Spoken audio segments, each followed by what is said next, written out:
In chapter 11, the angel raises up two witnesses. The angel tells John to measure the temple and the altar of God, and the people that worship within, but not to measure the outer court, because it will be trampled by unbelievers for 3.5 years. Then two powerful witnesses are raised and prophesy, which brings us back to the Old Testament in Zechariah 4, where two witnesses are compared to two olive trees and two candlesticks. In Revelation, the witnesses prophesy for 3.5 years, after which they are killed by the beast of the bottomless pit, and 3.5 days later the witnesses are resurrected. I use as a mnemonic device for the 3.5 years that are mentioned repeatedly in this chapter the 3 squares on top of his crown, and the small square beneath as a half. And then the witnesses, after their death, are lifted up to heaven for all their horrified enemies to see. And then a great earthquake destroys 1/10 of the city. Those who aren't killed give glory to God.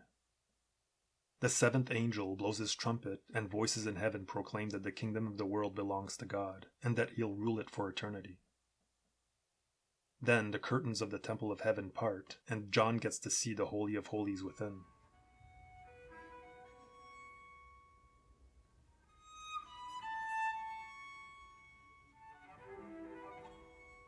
In chapter 12, it's the fall of Lucifer.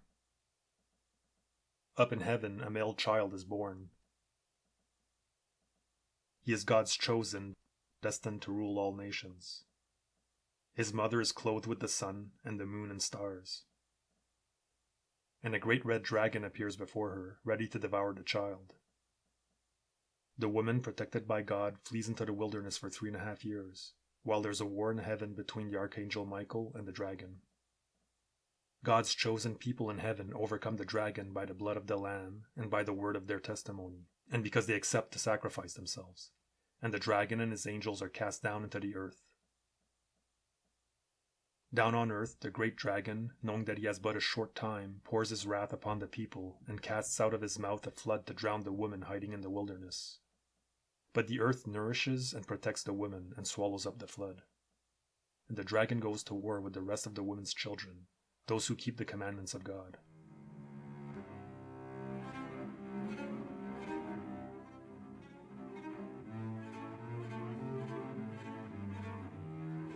In chapter 13, we see the coming of the world leader, the beast.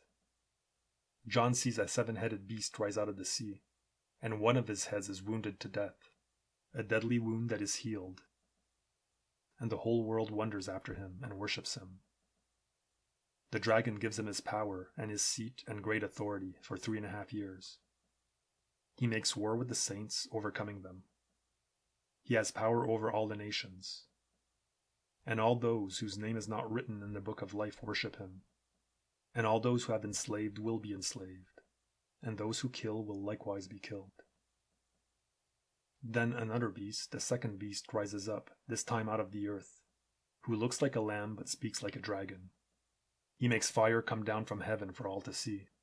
He has the power to give life unto the image of the first beast, and those who don't worship the image are killed. And all those who worship him receive a mark on their hand or forehead, with the name of the number of the beast, which is 666. And here on the horse's reins are X's, and numerologically the X corresponds to 6.